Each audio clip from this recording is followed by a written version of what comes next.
ప్రసాద్ గారు మీరు డిపార్ట్మెంట్కి వచ్చిన తర్వాత మీ సర్వీస్లో ఎక్కువ శాతం మీరు ఏసీబీలో పనిచేశారు. రిటైర్ అయిపోయిన తర్వాత మీరు ప్రాక్టీస్ చేస్తూ మీరు ఎక్కువగా వాదిస్తుంది ఎవరికైనా రౌడీ షీట్ అనేది తెరవకూడదని. రౌడీ షీట్ తెరవాలంటే వాళ్ళకు హక్కులు ఉంటాయి, హక్కులు భంగం కలిగిస్తుందంటూ ఒక చెప్తున్నారు. రెండోది హ్యాండ్ కప్స్ చేయకూడదు అనేది మీరు చెప్తున్నారు. లా పాస్ అవ్వగానే అమ్మటే పరీక్ష రాసి వచ్చిన మరుసటి రోజునే పోలీస్ ట్రైనింగ్ కాలేజీకి అనంతపురం వెళ్ళిపోయాను 1976లో. కానీ నాకు లాయర్గా ఉండాలని ఎక్కువ కోరుకుండేది. కానీ ఫోకల్ అంటే పబ్లిక్తో డైరెక్ట్ ఇంటరాక్ట్ అయ్యే వాళ్ళని ఫోకల్ అన్నది కదండి. నాన్ ఫోకల్ అంటే పబ్లిక్తో ఇంటరాక్ట్ లేకుండా సిఐడి, ఇంటెలిజెన్స్ అటువంటివి నాన్ ఫోకల్ అంటే. ఒక ఇన్స్పెక్టర్ గారు ఉన్నారు, అతనికి ఒక ఇంపార్టెంట్ సర్కిల్ వేస్తారు, అది రాజకీయంగా కానీ అన్ని విధాలుగా దాన్ని ఫోకల్ అంటారు. అదే ఇన్స్పెక్టర్ ఇంకో చోట మారుమూల ఉంటాడు. సార్ మీరు ఫస్ట్ పోస్టింగ్ ఎస్ఐగా ఎక్కడ మీరు జాయిన్ అయ్యారు? ఫస్ట్ పోలీస్ స్టేషన్ సైదాపురం వేశారు, నెల్లూరు జిల్లా రాపూర్లో. 77లో చేరాను. మేము చేరే రోజునే పెద్ద తుఫాను దివిసీమంతా కొట్టుకుపోయిన రోజు అనమాట. చాలా అతి కష్టం మీద పోలీస్ స్టేషన్కి వెళ్ళగలిగాను. ఎందుకంటే అప్పుడు కొంతమంది రోడ్డు మీద పరిగెత్తున్నారు. ఏంటంటే గూడూరు నుంచి రాపూరు వెళ్ళే బస్సు వాగులో పడిపోయింది అనేది. సడన్గా ప్రవాహం చాలా ఉధృతంగా వచ్చేసేటప్పటికి ఈ గట్టు నుంచి అవతల గట్టుకున్న టెలిఫోన్ వైర్లని స్తంభాలను ఉంచితే ఆ తీగలు పట్టుకొని కొంతమంది వచ్చారు. పినుమాక అని ఒక ఊరు ఉంది. పినుమాక పోస్ట్ మాస్టరు గుర్రంకొండ అతను కూడా దొంగగా మారిపోయి ఒక గ్యాంగ్ని తయారు చేసి బస్సు దోపిడీ చేస్తూ ఉండేవాడు ఆ రోజుల్లో.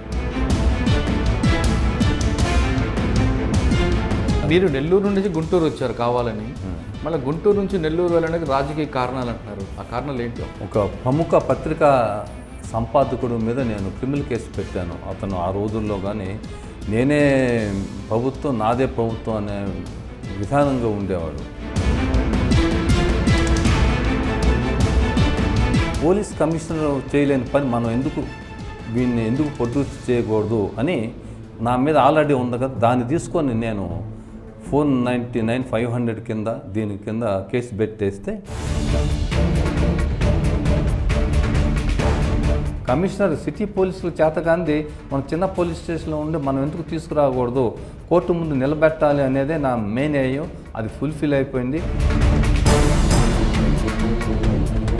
విజయవాడ ఏసీబీలో 10 సంవత్సరాలు విజయవాడ ఏసీబీలో ఉన్నారు అంటే ఇన్స్పెక్టర్ కంప్లీట్గా ఏసీబీ. ఏసీబీలో ఎలాంటి కేసులు చేసేవారండి? విచిత్రమైన కేసులు వస్తుంది. నేను ఒక కేసుని అసిస్టెంట్ చేశాను. దాంట్లో ఏంటంటే చివరి ఫాలో అప్ అయ్యాను. దట్ ఆ కేసులో దాంట్లో అయితే మ్యాక్సిమం పనిష్మెంట్ ఒక అధికారికి వచ్చింది 7 సంవత్సరాలు జైలు శిక్ష. లేవు రికార్డ్స్ కానీ అన్నిటికీ ఇక్కడే వస్తుందంటే పోస్టల్ అడ్రస్ కోసం అన్నాడు.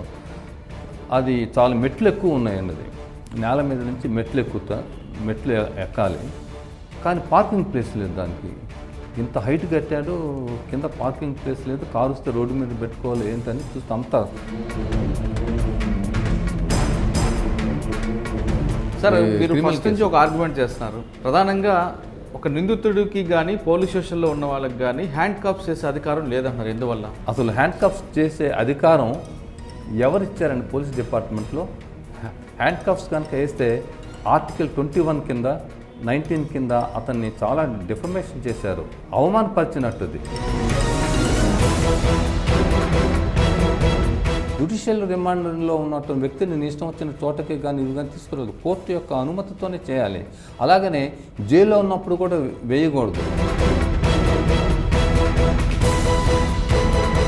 రౌడీ షీట్ ఒక వ్యక్తి మీద తెరవాలంటే పోలీసులకి ఎలాంటి అధికారాలు ఉండాలి? ఎటువంటి అధికారం లేదండి. కానీ 1-2 కేసులు ఉంటే, కన్విక్షన్ వచ్చిన కేసులు ఉంటే రౌడీ షీట్ తెరవచ్చాడు కదండి. Police is a manual. Police manual is not a law. ఈ 1964 సుప్రీంకోర్టు ఇచ్చింది. ఈ రౌడీ షీట్ కానీ ఇది కానీ చేయటానికి లేదు, అసలు అధికారం అనేది లేదు. ఎందుకంటే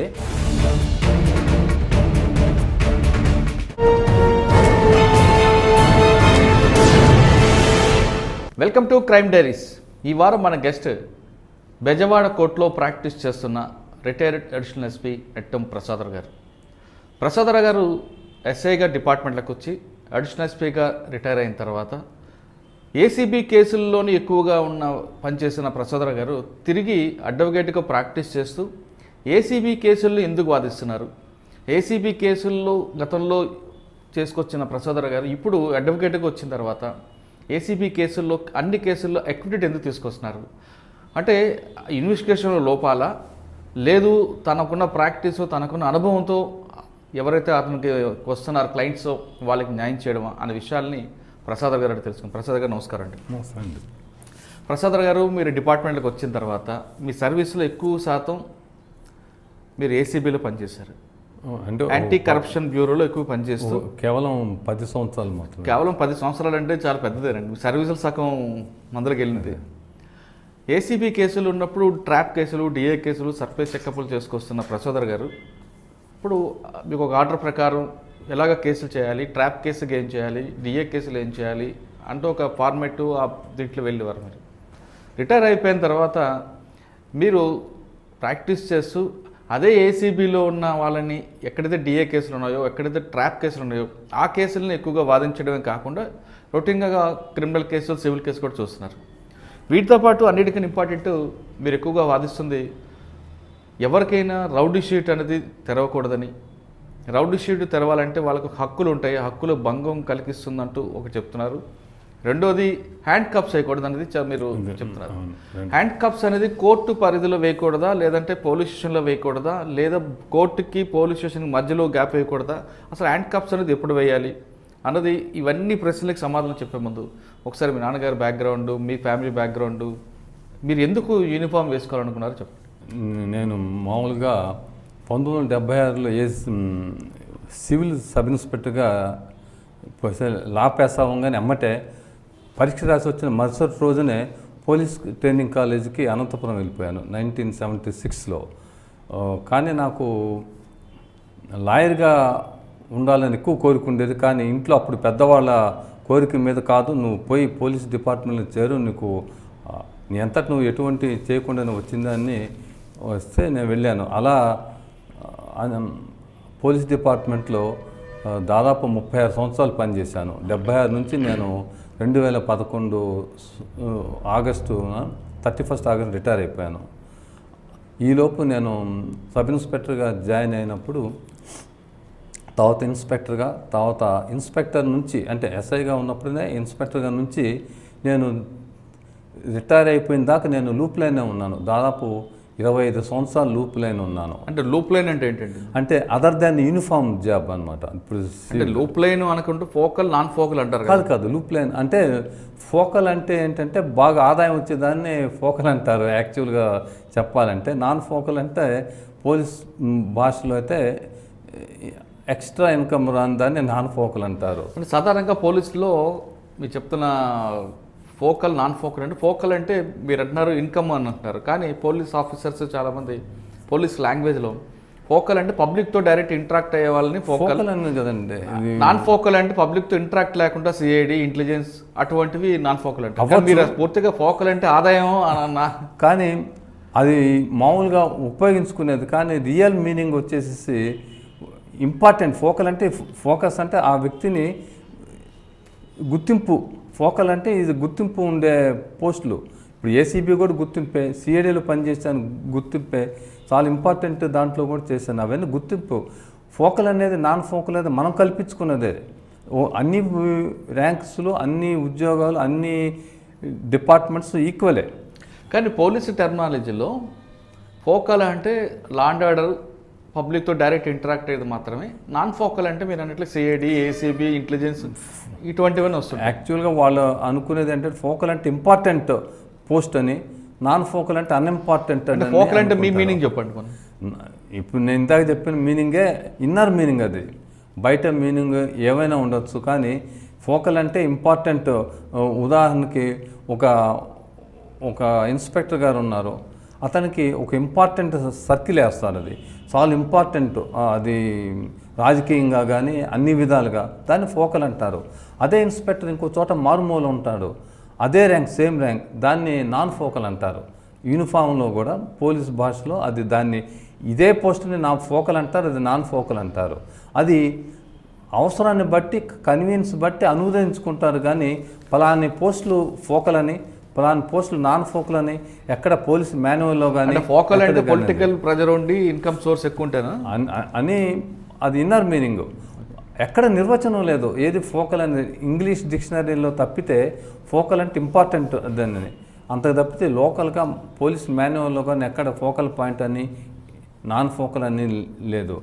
క్యాడర్ నాన్ క్యాడర్ అని ఉన్నాయి, అంతేగాని focal and non focal post లేవు. ఇవి మనం కల్పించుకున్నది. అది సరే, మీరు లూప్ లైన్ గురించి తర్వాత మాట్లాడే ముందు ఒకసారి మీరు ఫస్ట్ పోస్టింగ్ ఎస్ఐగా ఎక్కడ మీరు జాయిన్ అయ్యారు? నేను ప్రాక్టికల్ ట్రైనింగ్ నాకు నెల్లూరులో జరిగింది.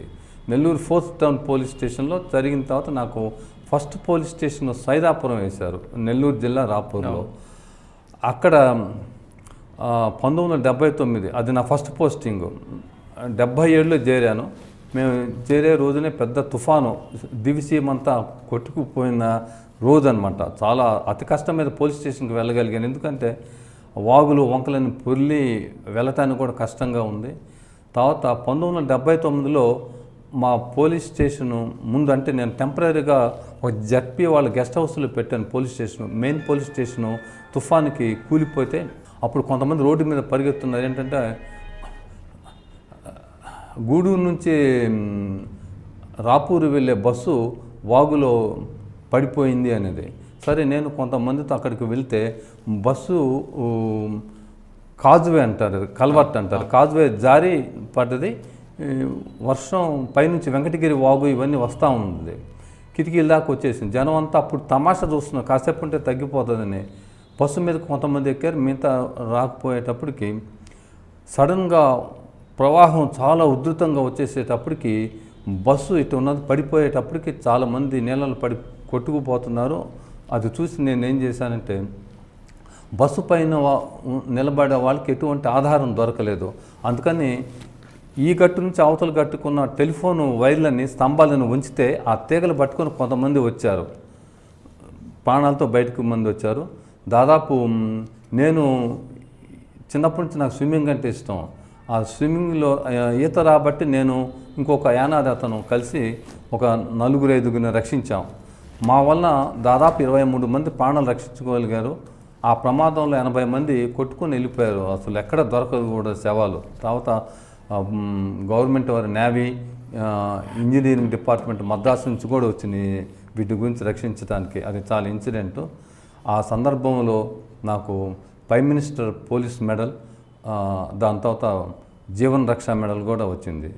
సార్, అక్కడ నుంచి నెక్స్ట్ పోస్ట్ ఎక్కడండి? నెక్స్ట్ పోస్టింగ్ వచ్చేసి కావలి టౌన్ వేశారు. కావలి టౌన్లో ఉండటం, నాకు నెల్లూరు జిల్లా నుంచి గుంటూరు జిల్లాకు వద్దామని నేను ట్రాన్స్ఫర్ పెట్టుకొని గుంటూరుకు వచ్చేసాను.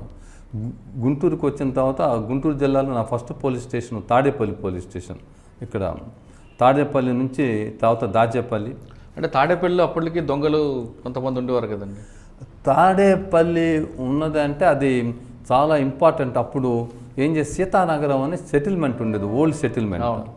ఆ సెటిల్మెంట్ ఏం చేస్తే అంటే తర్వాత హెచ్ఓ యాక్ట్ ఉండేది అప్పుడు పాత రోజుల్లో. సిటీ యాక్ట్ అంటే క్రిమినల్ ట్రైబ్స్ యాక్ట్. ఆ క్రిమినల్ ట్రైబ్స్ యాక్ట్ అని గవర్నమెంట్ అబాలిషన్ చేసిన తర్వాత అందా ఉన్నారు. ఆ టైంలో ఏంటంటే ఇది విజయవాడ దగ్గరలో ఉంటుంది. మెజారిటీ ఆఫ్ ది ఆ రోజుల్లో క్రిమినల్స్ అంతా ఇక్కడే ఉండేవాళ్ళు. వాళ్ళు చాలా దూరంగా వెళ్ళి చేస్తూ ఉండేవాళ్ళు. అంటే అక్కడ చేసేవారు షెల్టర్ షెల్టర్ ఉండేది. ఆ వాతావరణం అటు ఉంటుంది. ఎందుకంటే అక్కడ పెనుమాక అని ఒక ఊరు ఉంది. పెనుమాక పోస్ట్ మాస్టరు గుర్రం, అతని పేరు గుర్రం కూడా అతను ఉండి, అతను కూడా దొంగగా మారిపోయి ఒక గ్యాంగ్ని తయారు చేసి బస్సు దోపిడీ చేస్తూ ఉండేవాడు ఆ రోజుల్లో. అతని ఇంటి పేరు. తర్వాత అతను పెనుమాకలో ఫైరింగ్లో అతను తర్వాత ఇది చనిపోయాడు అనుకుంటాను. ఇది జరిగింది. శ్రీవట్టపురం వాళ్ళు కొంతమంది వచ్చి అతను సహాయంగా ఉంటే కొండ మీదకి మేము వెళ్తుంటే రాళ్ళు వేస్తుంటే ఫైరింగ్ చేస్తే ఒకతను చనిపోయాడు. తర్వాత అతన్ని ఎక్కడో పట్టుకున్నారు అన్నమాట. నేను తర్వాత 81లో తాడేపల్లి నుంచి కిందకి వచ్చేసాను. అప్పుడు చాలా గ్యాంగ్స్ ఉండేది, అసలు నిద్రపోవటానికి కానీ. ప్లస్ నేషనల్ హైవే ఈ తాడేపల్లి ఊర్లో గుండా ఉండేది. అక్కడ ఉన్నటువంటి పెట్రోల్ బంక్స్ 4 జిల్లాలకు అక్కడ నుంచే పెట్రోల్, డీజిల్, ఫ్యూయల్ అంతా సప్లై చేస్తూ ఉండేది. ట్రాఫిక్ చాలా ఇది. తర్వాత రైల్వే యాడ్స్ దొంగలు ఉండేవాళ్ళు. అప్పుడు మీటర్ గేజ్ కూడా ఉండేది, గుంటూరు మీద కూడా పోయేది, షిఫ్లింగ్ చాలా ఉండేది. Is a very very tough police station Tadepalli ఆ రోజుల్లో చేయటం అనేది. తాడేపల్లిలో కరెక్ట్గా చేయగలిగినోడు ఇంకెక్కడ ఎదురు లేకుండా పని చేస్తాడని పేరు ఉండేది. తాడేపల్లి ఇప్పటికి కూడా Tadepalli police station very tough police station. Tadepalli తర్వాత ఎక్కడికి వచ్చారు? దాచేపల్లి వెళ్ళానండి, గుంటూరు జిల్లాలో దాచేపల్లిలో ఉన్న తర్వాత అక్కడ నుంచి ఇక్కడికి వెళ్ళాను, టౌన్కి వచ్చేసేసాను. గుంటూరు టౌన్ ఎస్బీలో కొంతకాలం చేసిన తర్వాత టౌన్ లాలాపేట నుంచి నగరంపాలెం పోలీస్ స్టేషన్ చేశాను.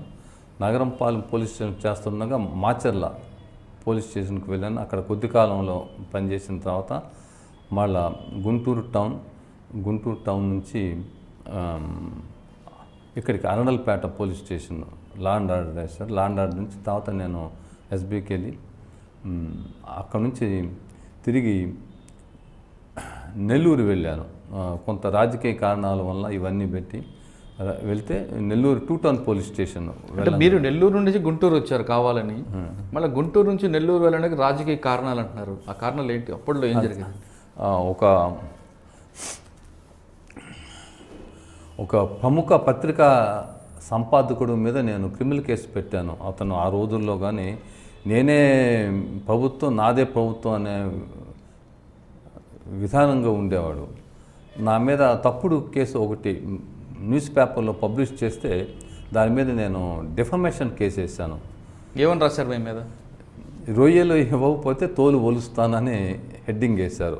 నేను అసలు కేసు పెట్టింది కానీ రొయ్యలు మీకు ఇవ్వకపోతే తోలు ఒలుస్తానన్నా అని అన్నారు అని మీరు బెదిరించారని వేశారు. అంటే మీరు రొయ్యలు తింటారు అసలు? లేదండి, నేను ఇప్పటికీ తినను. ఇది మరి ఎవరి కోసం రాశారు? రొయ్యలు ఎవరి కోసం? అది ప్రాస్ కోసం రాశారు. అప్పుడు ఏం చేస్తా అంటే రొయ్యలు అనే పదంతో మీకు ఎందుకు అంటగట్టారు? మీరు రొయ్యలు తింటున్నారు ఎందుకంటే నేను కోర్టు కేసులో గుంటూరు వెళ్ళాను. నేను లేనప్పుడు మా హెడ్ కానిస్టేబుల్ ఏం చేశా అంటే ఇక్కడ గ్యాంబ్లింగ్ ఆడే వాళ్ళని పట్టుకున్నారు. వాళ్ళు లోకల్గా వచ్చి ఎంత చెప్పినా కూడా వదలలేదు. దాని తర్వాత అక్కడ లోకల్ పత్రికా విలేకరి కొంచెం వాళ్ళకి ఇన్ఫర్మేషన్ ఇవ్వమని అడుగుతుంటే మేము ఇచ్చేవాళ్ళం కాదు. ఏమైనా ఉంటే మా యూనిట్ ఆఫీసర్ ఎస్పీ గారిని అడగండి, మేము ఇవ్వకూడదు. దాంతో కక్ష కట్టుకొని నేనే కేసు పెట్టాను వాళ్ళ మీద, ఆ తప్పుడు కేసులు పెట్టాను. ఎందుకంటే వాళ్ళు రొయ్యలు చేపలు పట్టేవాళ్ళని, వాళ్ళు ఇవ్వనందువల్ల నేను ఇది పెట్టారని వేసిన తర్వాత అది డిఫమేషన్ కేసు వేస్తే అప్పుడు చాలామంది హోమ్ మినిస్టర్ కూడా వచ్చి బతిలాడినా కూడా వచ్చింది. ట్రయల్కి వచ్చినప్పుడు అతను ఆ ఎడిటర్ ఏం చేసి, ఎడిటరు, పెంటరు, పబ్లిషరు అతను ఒకడే. అతను హైదరాబాద్లో ఉంటాడు. అతను దాని మీద 313 ఎగ్జామినేషన్ వచ్చినప్పుడు నేను కోర్టుకి అతీతుడిని, నేను చాలా శక్తి సంపన్నుని, ఆల్ ఇండియా ఎడిటర్స్ గిల్డ్కి నేను ప్రెసిడెంట్ని, నేనే ఉంటే గురిజాల కోర్టుకి రావటం ఏంటి అని వేశారు. అసలు ఈ కేసు వేయటానికి కూడా ఒక ముఖ్య కారణకం ఉంది.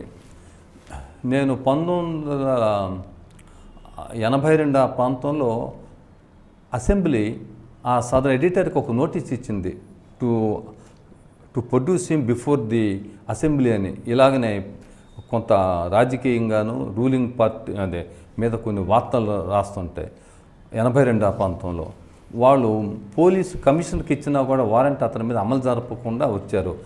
పోలీస్ కమిషనర్ చేయలేని పని మనం వీడిని ఎందుకు ప్రొడ్యూస్ చేయకూడదు అని నా మీద ఆల్రెడీ ఉంది కదా, దాన్ని తీసుకొని నేను 499/500 కింద దీని కింద కేసు పెట్టేస్తే అది క్లిక్ అయ్యి నువ్వు అందరూ సాక్ష్యం చెప్పారు రమ్మన్నారు. రమ్మనేటప్పటికి నేను కాదని హైకోర్టుకి వెళ్ళాడు. నేను రావాల్సిన అవసరం లేదు, నేను చాలా ఇదేంటిది అంటే హైకోర్టులో కూడా నువ్వు తప్పదు, you have to attend the court అన్నారు. దాని మీద అప్పుడు అతను సుప్రీంకోర్టుకి వెళ్ళాడు. అప్పుడు అతను అడ్వకేట్ రామ్ జెత్మలాని ఆ రోజుల్లోనే అతనికి ఈ కేసులో రోజుకి ₹1,00,000 ఇచ్చాడు అటెండ్ అవ్వడానికి. నేను రాసిన దాని మీదనే అప్పుడు దాదాపు మన భారతదేశంలో ఈ డిఫమేషన్ ఉన్న క్రిమినల్ లా జర్నల్స్ అవన్నీ చదువుకొని 25 years తయారు చేసుకొని ఒక నోట్ పంపించాను అంతే. దాన్ని చూసి సుప్రీంకోర్టు కూడా నువ్వు కుదరదు, నేను వెళ్ళలేదు సుప్రీంకోర్టుకి, అతన్ని డైరెక్ట్ చేసి అటెండ్ అవ్వమన్నారు. తర్వాత అటెండ్ అయ్యేవాడు. గురిజాల కోర్టుకు రావాలంటే చాలా కష్టం. ఇప్పుడు ఇన్ని రోడ్లు లేవు. నేను చెప్పేది 1983-84లో చాలా ఒక 30 కాలంలో వచ్చారు. మ్యాజిస్ట్రేట్ గారు పిలవలే, అతను 3 గంటలకి పిలిచారు. నువ్వు నేరం చేసి అంతా చదివితే మళ్ళీ ఎల్లుండికి వేసాడు వాయిదా. ఇదంతా ఉండి ఈ పని చేస్తాడని మా మాట వింటలేదని అప్పుడు ఆ ప్రాంతంలో ఏం చేశారంటే నా ఫైల్ని సీఎం గారు తీసుకొని ఇతను స్వయంగా రాశారు, సుదూర ప్రాంతంలో బదిలీ చేయడి అని. It is a true. సుదూర ప్రాంతం బదిలీ చేయాలంటే ఆ గుంటూరు డిఐజీ గారు అప్పుడు ఈయన యాదవ్ గారు ఉన్నారు, వెళ్ళి కనపడంగా నేను నీకు నెల్లూరు వేసాను, you go to report at Nellore and come back to report me, I will give the best station what ever station you want in Guntur town అన్నారు. అంతే వర్క్ గవర్నమెంట్ ఆర్డర్ని ఇంప్లిమెంట్ చేస్తాను నేను నెల్లూరు టౌన్ వెళ్ళాను.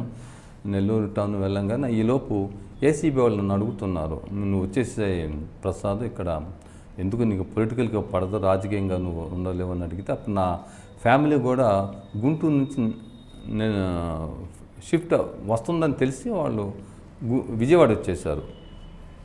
నేను అప్పటికి ఇక నేను విజయవాడకి ఏసీబీ ఇన్స్పెక్టర్గా వచ్చాను. 89లో వచ్చేసేసాను. అంటే నెల్లూరు నుండి మీరు ప్రమోషన్ మీద ఏసీబీకి వచ్చారు? ఏసీబీకి వచ్చాను. ఓకే. ఏసీబీలో 10 సంవత్సరాలు చేశారు. 10 సంవత్సరాలు చేశాను. ఒకసారి మనం వెనక్కి వెళ్తే ఒక వ్యక్తి మీద పరువు నష్టం కేసు వేయాలనుకుంటే ఏమేమి కండిషన్స్ ఉంటాయండి? ఒకటి, ఆ న్యూస్ ఐటెము పబ్లిష్ చేసిన వ్యక్తి ఎటువంటి వెరిఫికేషన్ చేయకుండా వన్ సైడెడ్గా రాయటం ఒకటి, దానివల్ల అతని కుటుంబ సభ్యులకి మిత్రులకి చాలా అవమానకరమైన సంఘటనలు కలిగించటం, ఆ వార్త వలన అతన్ని వేలెత్తి చూపటానికి అవకాశం కలగటం ఉంది. ఆ వార్త నిజమైనది కాదు, అబద్ధపు వార్త ప్రచారం చేయటం, నీలి వార్తలు ఇటువంటి వేయటం వల్ల ఆ వ్యక్తి యొక్క పరువు పోతుంది. అటువంటి సందర్భంలో డిఫమేషన్ కేసు వేస్తారు. Printer, publisher and editor. Defamation వేస్తారు. ఏ రీజన్స్తో ఏ విధంగా వేసుకెళ్ళాలంటే మనకు ఎంత పరువు నష్టపోయామనేది ఏ విధంగా ప్రూవ్ చేయాలి? ముందు ఒకటి, ఇది 2 అంశాల్లో ఉంటుంది. ఒకటి criminal and civil case. Criminal case ఏమో 499/500 ఐపీసీలో దాంట్లో ఉంది, దాని ప్రకారం మనం వెళ్తాం. కానీ సివిల్కి వచ్చేటప్పటికి మనం అతని యొక్క స్టేటస్ని బట్టి, అతని యొక్క ఫ్యామిలీ బ్యాక్గ్రౌండు, అతని యొక్క అంటే ఇన్కమ్ ట్యాక్స్ రిటర్న్స్, అతని యొక్క దీనివల్ల ఎంతమంది ఇదయ్యారు, దాన్ని ఎంత పరువు పోయిందని అది సివిల్ కేసులు వేస్తారు. ఆ సివిల్ కేసులు వేసి ఇంత పరువు నష్టం కింద డబ్బుల కోసం డ్యామేజ్. ఇప్పుడు మీరు చెప్తున్నట్టు 499, 100 to 500 వేయాలనుకుంటే క్రిమినల్ కేసు, ఇప్పుడు నాకే పరువు నష్టం జరిగింది అంటే కోర్టు యాక్సెప్ట్ చేస్తుందా? 498 అది మన ప్రైవేట్ కేసు అండి. అది 499 and 500 అది ప్రైవేట్ కేసుగా మనం వేసుకుంటాం. అది దాని తర్వాత కోర్టు యాక్సెప్ట్ చేస్తుంది. అది సివిల్ కేసు మనం ఫీజు కట్టి వేసుకుంటాం. అది సివిల్ కేసు వేయాలనుకోండి ఎంత పరువు నష్టం కట్టాలి, ఎంత స్టాంప్ డ్యూటీ కట్టాలి? మన ఇష్టం. దాన్ని మన యొక్క సోషల్ స్టేటస్ని బట్టి ఉంటుంది. అంటే ఒక ఎగ్జాంపుల్ చెప్పండి. టోటల్ స్టేటస్ ఆయనకున్న స్టేటస్ టోటల్గా మంత్లీ రెవెన్యూ మీద లేదా ఇయర్లీ తీసుకుంటే ఒక 5 కోట్లు ఉందనుకోండి, ఉంటే 5 కోట్లకి వేస్తారు. అది 5 కోట్లకి వేసి స్టాంప్ డ్యూటీ ఎంత కట్టాలంటున్నారు? అది స్టాంప్ యాక్ట్లో ఉంటుంది. అది మనకు కోర్టు ఫీజు ఇంతని టేబుల్స్ ఉంటాయి. 1 కోటి దాటిన తర్వాత ఎంతైనా ఉంటే సరిపోతుంది. అది నేను టేబుల్స్ చూసుకొని చెప్పలేరు. అది ఆ కోర్టు ఫీజు కట్టి వేయటం అనేది. ఓకే. మీరు వేసిన కేసు ఒక్కొక్క రాష్ట్రానికి ఒక్కొక్క విధంగా ఉంటుంది. అది ఆంధ్రప్రదేశ్కి ఒకటి, మహారాష్ట్రకి ఒకటి అది ఉంటుంది. నేను అతని మీద డ్యామేజెస్ వేయలేదు, ఓన్లీ డిఫమేషన్ కేసు ఒకటే వేశాను. ఓకే. ఆ కేసులో ఆయన వచ్చారు, లాస్ట్కి మిమ్మల్ని అదే మనకు అతన్ని ఒక కమిషనర్ ఆఫ్ పోలీస్ అతన్ని తీసుకురాలేదు, మనం కూడా తీసుకొద్దాము. నా ఒక మెయిన్ ఉద్దేశం ఏంటంటే అతన్ని తీసుకొచ్చి కోర్టు ఎదుట నిలబెట్టడం అనేది మాకు మెయిన్ ఉద్దేశం. రోజు పడతా ఉంటాం పోలీసు వారికి కామన్, కానీ పట్టించుకోకుండా ఒక సిటీ కమిషనర్ ఆఫ్ పోలీసే అతన్ని తీసుకురాలేకపోయాడు, మనం ఎందుకు తీసుకురాకూడదని అప్పుడు వేసి తీసుకొచ్చాం. మేము అందులో సాధించాం, అతన్ని నిలబెట్టాం. 4-5 సార్లు గురిజాల కోర్టుకి రప్పించడం కూడా జరిగింది. ఇది కోర్టు అతనికి పనిష్మెంట్ ఇచ్చారా? కాదు. ఈ లోపు ఏం చేశారంటే కొంతమంది, నా మిత్రుడు ఇంకొక సబ్ ఇన్స్పెక్టర్ గారు ఉండి, అతని భార్య పిల్లలు వారు వేరే దాంట్లో ఉండి వాళ్ళు మా ఇంటికి వచ్చి పాదేయపడటం వల్ల దాని తర్వాత కోర్టు ఇదంతా ఉందని చెప్పటం వల్ల నేనే కేసుని విత్డ్రా చేయటం. మీకు అవమానం జరిగితే కోర్టులో వేస్తే మీ మిత్రుడు కుటుంబంతో వచ్చి మీకు ప్రాధాన్యపడ్డ అతనికి వేరే ఇంకొక ప్రాబ్లం ఉంది. ఆ ప్రాబ్లం వల్ల అతను నా దగ్గరికి రావటం జరిగిందండి. ఆ ప్రాబ్లంకి దీనివల్ల అది సాల్వ్ అవుతుందని ముడిపెట్టుకున్నారు వాళ్ళు. అందుకే నాదేముంది, నాకు ఇందులో నష్టమేం జరగపోయినా కూడా అతన్ని కోర్టుకు రప్పించడమే నా మెయిన్ ఉద్దేశం. ఏం కోర్టు తీసుకురావాలంటే పోలీస్ కమిషనర్ సిటీ పోలీసులు చేతగాంది మనం చిన్న పోలీస్ స్టేషన్లో ఉండి మనం ఎందుకు తీసుకురాకూడదు, కోర్టు ముందు నిలబెట్టాలి అనేదే నా మెయిన్ ఎయిమ్. అది ఫుల్ఫిల్ అయిపోయింది. దాంతో నేను వదిలేసేసాను. ఓకే, దీని తర్వాత ఏసీబీలోకి వచ్చారు. ఏసీబీలో ఫస్ట్ పోస్టింగ్ ఎక్కడ? నేను విజయవాడ అండి. విజయవాడ ఏసీబీలో 10 సంవత్సరాలు విజయవాడ ఏసీబీలో ఉన్నారు. అంటే ఇన్స్పెక్టర్ కంప్లీట్గా ఏసీబీ. ఏసీబీలో ఎలాంటి కేసులు చేసేవారండి? అంటే ఒక్కొక్కరికి విచిత్రమైన కేసులు వస్తాయి. నేను ఒక కేసుని అసిస్టెంట్ చేశాను. దాంట్లో ఏంటంటే చివరి ఫాలో అప్ అయ్యాను. దట్ ఆ కేసులో దాంట్లో అయితే మ్యాక్సిమం పనిష్మెంట్ ఒక అధికారికి వచ్చింది 7 సంవత్సరాలు జైలు శిక్ష డిస్ప్రపోర్షనేట్ ఆఫ్ అసెట్స్లో. ఇంతవరకు మన రాష్ట్రంలో 7 సంవత్సరాలు జైలు శిక్ష వచ్చిన కేసు ఏదీ లేదు. ప్లస్ దాదాపు ఎక్కువ ఆస్తులన్నీ జప్తు చేయడం జరిగింది. ప్లస్ 5 లక్షల రూపాయలు జరిమానా కూడా జరిగింది. దాంతో అతనికి సహకరించిన వాళ్ళకి 3 లక్షలు ఫైన్ వేశారు. 3 ఏళ్ళు జైలు శిక్ష కూడా జరిగింది. అది ఈవెన్ సిబిఐ వాళ్ళకు కూడా ఒక డిస్ప్రపోర్షనేట్ ఆఫ్ అసెట్స్ కేసులో 7 సంవత్సరాలు జైలు శిక్ష పడ్డది.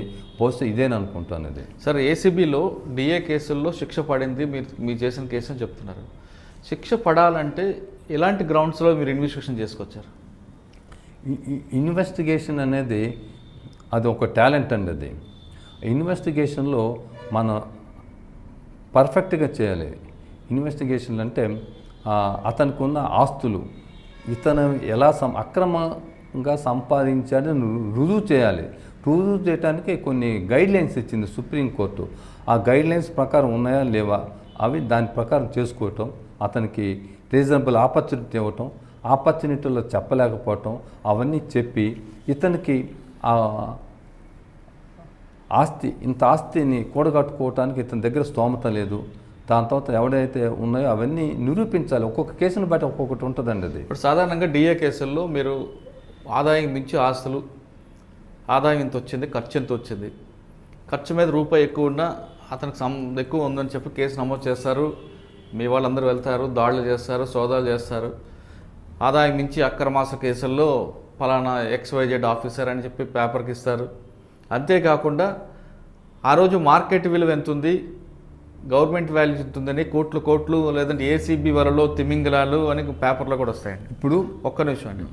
తర్వాత అదే కేసుల్లో మీరు అరెస్ట్ చేసి రిమాండ్ చేస్తారు ఏఓకి. చేసిన తర్వాత అంటే మీలాంటి వాళ్ళు కొంతమంది కరెక్ట్ ప్రాపర్ ఇన్వెస్టిగేషన్ చేయడం వల్ల కన్విక్షన్ వచ్చింది. కానీ సాధారణంగా చాలా కేసుల్లో ట్రాప్ కేసులు మినహాయించి ఏసీబీ కేసులు కన్విక్షన్ రాదు.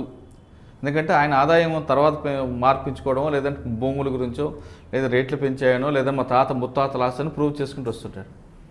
కానీ ఈలోగా అతనికి జరగాల్సిన సోషల్ డ్యామేజ్ అనేది జరిగిపోతుంటుందండి. మరి ఆ డ్యామేజ్ని తిరిగి తీసుకొచ్చే బాధ్యత ఎవరిది? కాదండి. ఇప్పుడు ఏసీబీ వాళ్ళు కేసుని ముందు చేసేటప్పుడు ఇక్కడ సుప్రీంకోర్టు గైడ్లైన్స్, దాంతో ప్రిలిమినరీ ఎంక్వైరీ అని చేయాలి.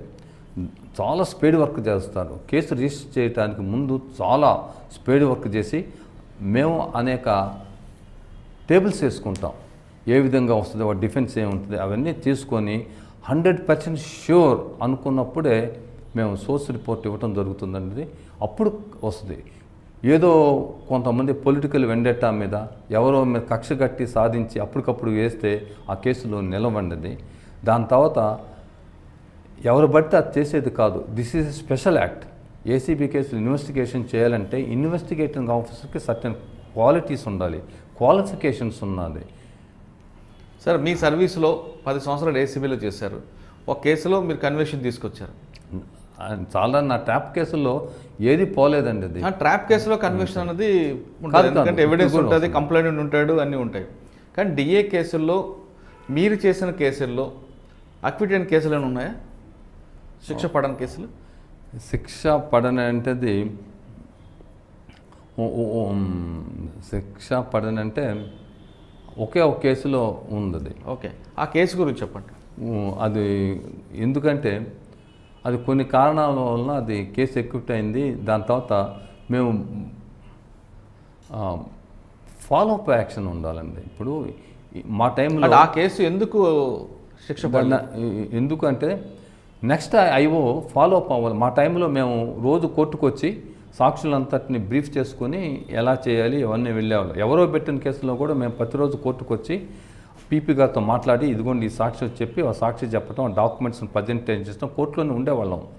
ఇప్పుడు ఉన్నటువంటి ఇన్వెస్టిగేషన్ ఆఫీసర్ ఎవరు కోర్టుకు రావటం లేదు. అంటే మీరు చేసిన కేసులు మీ తర్వాత వచ్చిన ఆఫీసర్ ఫాలోఅప్ చేయటకు పోవటం వల్లనే జరిగింది. మీకన్నా ముందు ఉన్న ఐఓలు ఎవరైనా కేసు చార్జ్ షీట్ వెళ్ళిన తర్వాత మీరు ఫాలోఅప్ చేశారా? చేసేవాళ్ళం ఉండేది. మేము ఇక్కడ అప్పుడు విజయవాడ కాదు, కోర్టు హైదరాబాద్ ఉండేది. మేము హైదరాబాద్ వెళ్ళి ఒక రోజు ముందు వెళ్ళి అక్కడ కూర్చొని సాక్షులను తీసుకొచ్చి కోర్టుకు మధ్యాహ్నం పూట కోర్టులో కూర్చొని మరుసటి రోజు ఏ డాక్యుమెంట్స్ అయితే ఎగ్జిబిట్స్గా మార్క్ అవుతున్నాయో అవన్నీ తీసుకొచ్చి పీపీ గారి ముందు ప్రొడ్యూస్ చేసి సాక్షిని కూడా ప్రొడ్యూస్ చేసి బ్రీఫ్ చేసిన తర్వాత మరుసటి రోజున వచ్చేవాళ్ళం. చాలా చక్కగా జరిగిపోతుంది. ఒక కేసులో అయితే 478 డాక్యుమెంట్స్ మేము ఎగ్జిబిట్గా మార్క్ వేసాం. పెద్ద పెట్టెలు ఉండే అవన్నీ తీసుకొచ్చి చూపిస్తా ఐఓ కానీ సాక్షులకు వచ్చినప్పుడు ప్రజెంట్ చేస్తూ ఉండాలి. అవన్నీ మార్క్ అవుతూ ఉండాలి. ఎందుకంటే ఫాలోఅప్ లేకపోవడం వల్ల కేసులు పోతానే అంతేదే. దీని ఫాలోఅప్ యాక్షన్ కూడా ఉండాలండి. ఇప్పుడు ప్రస్తుతం ఏం చేస్తారంటే కానిస్టేబుల్స్కి ఎవరికో కేసులు వదిలిపెడుతున్నారండి. కేసులు వాళ్ళు ఫాలోఅప్ ఏముంటుంది, ఐఓ రాడు, అతను ట్రాన్స్ఫర్ ప్రజెంట్ ఐఓ కూడా రాడు, కోర్టుకు రాదు, ఏం జరుగుతుందని తెలుసుకోరు. ఇప్పుడు ఎంతైనా సరే ఐఓ వచ్చి కూర్చొని ఉంటే అక్కడ సంఘటన జరుగుతుంది. మాకేం చెప్పేవారంటే వెనకటి రోజుల్లో ఏసీబీ కేసు తెలియాలి అంటే కోర్టులోనే మీ పని నేర్చుకుంటారు. క్రాస్ ఎగ్జామినేషన్ ఎలా జరుగుతుంది, వాడు డిఫెన్స్ ఏం పెడుతున్నారు అంటే కోర్టులో కూర్చుంటేనే మనకి పాఠాలన్నీ వచ్చేస్తుంది. ఇది అందుకని మేము కోర్టుకి హైదరాబాద్ కోర్టుకి వెళ్ళేవాళ్ళం ఉండేది. విజయవాడ నుంచి హైదరాబాద్ కోర్టుకు వెళ్ళి కూర్చొని క్షుణ్ణంగా ఉండేవారు. వాళ్ళు చెప్పేవాళ్ళు అన్నమాట. మా పెద్దలు చాలా పూజనీయులైన ఇన్స్పెక్టర్స్ సీనియర్స్ ఉండేవాళ్ళు. వాళ్ళు పలానా అడ్వకేట్ వస్తాడు, అతను క్రాస్ ఎగ్జామిన్ చేసినప్పుడు మిస్ అవ్వద్దు అని చెప్పేవాళ్ళు. అలాగనే అతను క్రాస్ ఎగ్జామినేషన్ మా కేసు కానీ వెళ్ళి కూర్చొని వినేవాళ్ళం. వినటం వల్ల ఏంటంటే మన లోపాలు తెలుస్తాయండి. అది ఈ పోలీస్ ఆఫీసర్కి తన లోపాలు ఎప్పుడు జరుగుతుంది, క్రాస్ ఎగ్జామినేషన్లో తెలుస్తుంది. ఓహో మనం ఈ లోపాల వల్ల చేస్తున్నాం, ఈ లోపాన్ని సరిపెట్టుకోవటమే. దానివల్ల మనం కేసు కంప్లీట్గా సక్సెస్ అవ్వగలుగుతాం. అలా చేయిస్తేనే తెలుస్తుంది. ఎవరైతే కోర్టులోకి వచ్చి క్రాస్ ఎగ్జామినేషన్ అటెండ్ కాకపోతే వాళ్ళకి లోపల తెలియదు అది. కానీ డిఏ కేసుల్లో చాలామంది చెప్తుంటారండి, ఒక ఏవో దగ్గర మీరు అన్నట్లుగా కంప్లైంట్ వచ్చిందా లేదా మీకున్న సోర్స్లో ఏదో సమాచారం వస్తే మీరు వెరిఫై చేసుకుని వెళ్ళిన తర్వాత రేట్ చేసినప్పుడు ఎఫ్డీలు అంటే ఫిక్స్డ్ డిపాజిట్ ఉంటే కరెక్ట్గా ఫిక్స్ అవుతాడు అనేది వాస్తవా? ఒక్క ఫిక్స్డ్ డిపాజిట్మెంట్సే కాదండి. అది ఇన్వెస్టిగేషన్ ఆఫీసర్ ఎలా ఉంటే అతనికి ఫోన్ చేసి మేము వస్తున్నాం నీ చేయవలసింది చేసుకునే తట్టుగా ఉండాలి. సోర్స్ రిపోర్ట్ అంటే మీరు అన్నారు కింద భూముల విలువ రిజిస్ట్రేషన్ అప్పుడు ఎంత వాల్యూ ఉందో అంతే తీసుకోవాలి. ప్రజెంట్ ఒక గవర్నమెంట్ సర్వెంటు 10 ఏళ్ల క్రితం ఎకరం 10,000 రూపాయలు పెట్టుకుంటాడు, ఇప్పుడు ₹1,00,00,000 అవ్వచ్చు. ఇప్పుడున్న కోటి విలువ తీసుకోకూడదు.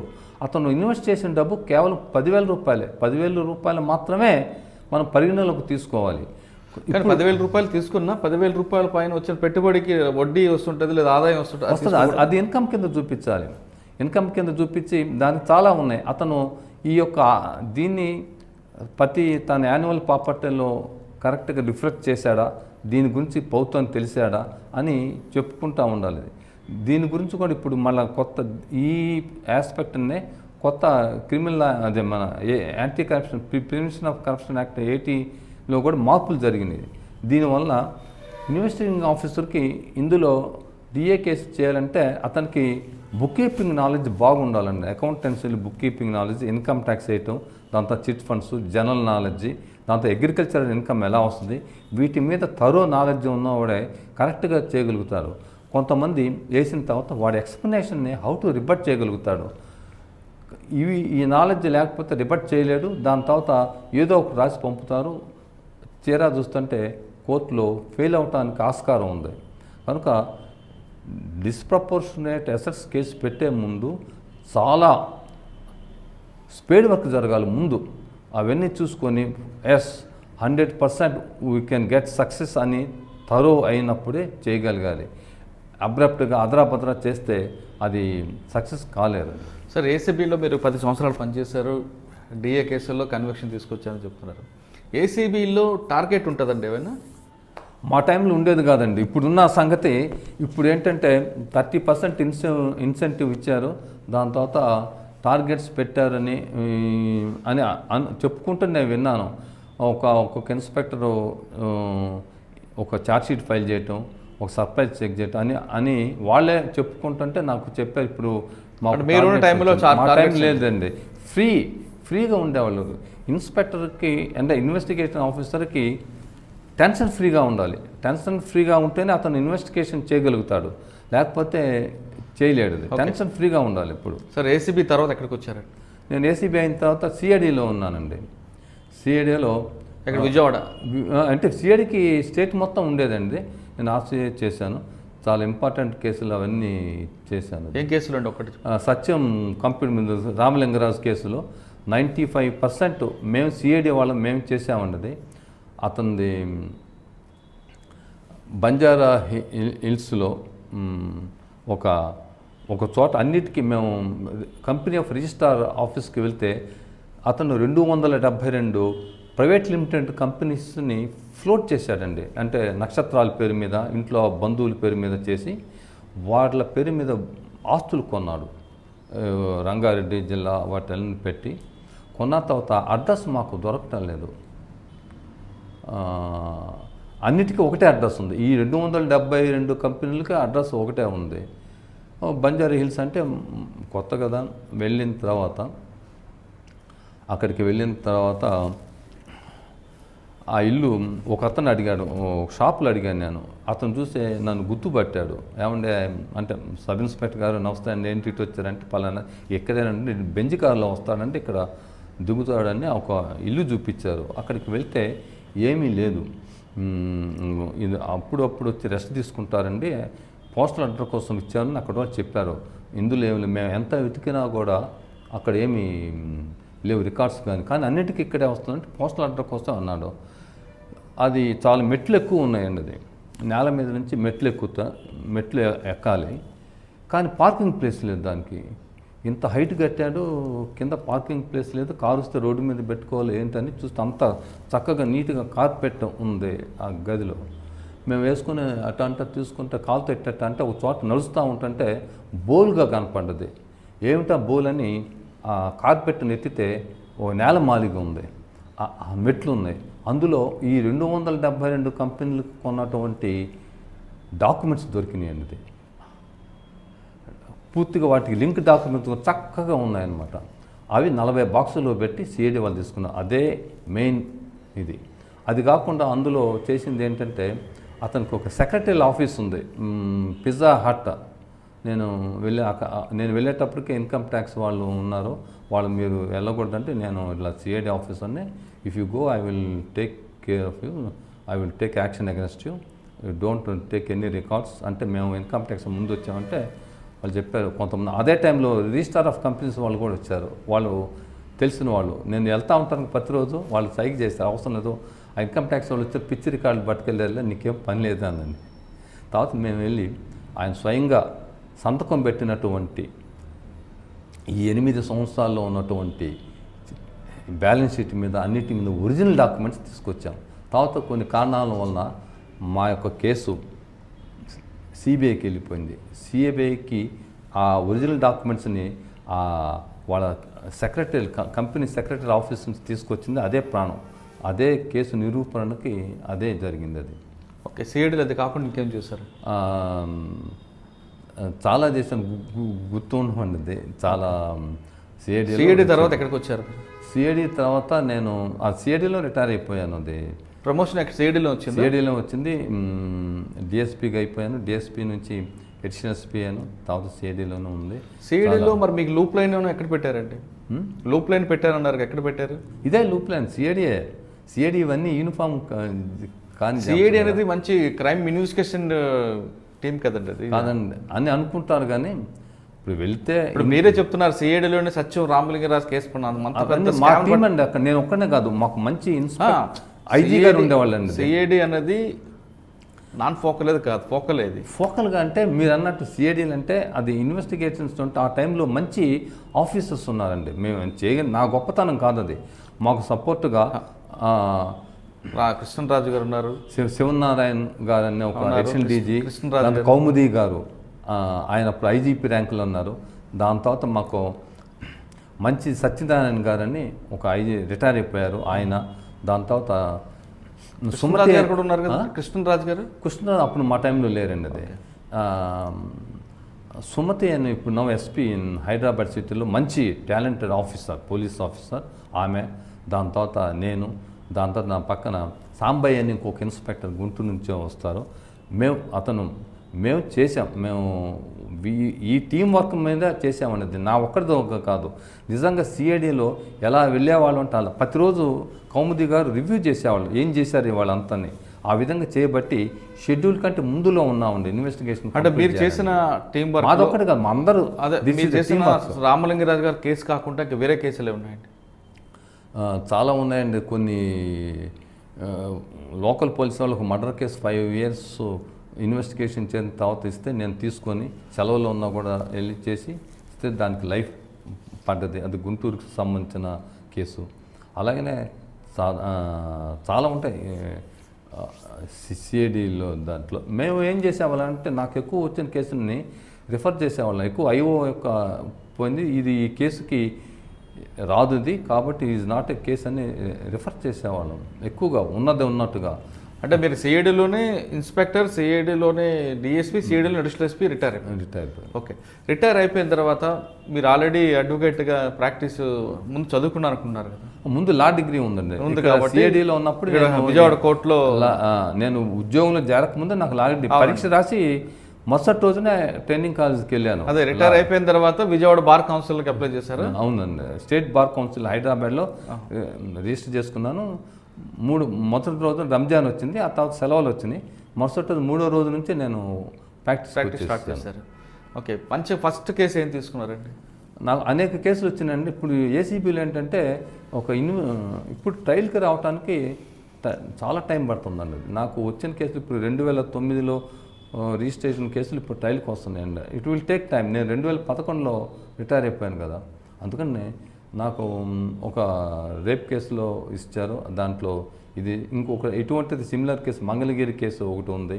దాంట్లో కూడా పోలీసుకి ఎటువంటి అధికారం లేదు ఈ కేసులో ఛార్జ్షీట్ పెట్టడానికి కానీ ఇన్వెస్టిగేట్ చేయడానికి కానీ చూపిస్తే ఎమ్మటే జడ్జి గారు నా యొక్క వాదనలు విని ఎమ్మటే దాన్ని రిఫర్ చేసేసారు. అలా ఉంటుంది. క్షుణ్ణంగా చదివితే దాని మీద ఉంటుందండి. అంటే చాలా ఉన్నాయి. ఇది సార్ ఏసీబీలో మీరు చేశారు, తిరిగి ఏసీబీలో ఉన్న ఎవరైతే అరెస్ట్ అవుతుందో వాళ్ళ తరపున వాదించడం అనేది కాదండి. ఏసీబీ న్యాయం గురించి వాదిస్తున్నాం. న్యాయవాది అంటే అబద్ధ కేసులు పెట్టకుండా నిజమైన కేసుల్ని నిజంగా అక్రమంగా కేసులు బనాయించిన వాళ్ళ తరపున వాదిస్తున్నాం. న్యాయం కోసం పోరాడుతున్నాం, అంతేగాని ఇది కాదు. ఇది ఓన్లీ న్యాయం కోసం అనేది. ఇప్పుడు మీరు చేస్తున్న ఏసీబీ కేసు ఒకటి చెప్పగలరా? అంటే చాలా ఏసీబీ ఒక ఏజెన్సీ ఎక్కడ ఫెయిల్ అవుతుంది అనేది చెప్పగలరా? కంప్లీట్గా చెప్పాలంటే అవి లూప్ లైన్ చెప్తే ఇప్పుడు నేను డిఫెన్స్ అడ్వకేట్ చెప్పకూడదండి. దట్ మా క్యాష్ అది వాళ్ళ యొక్క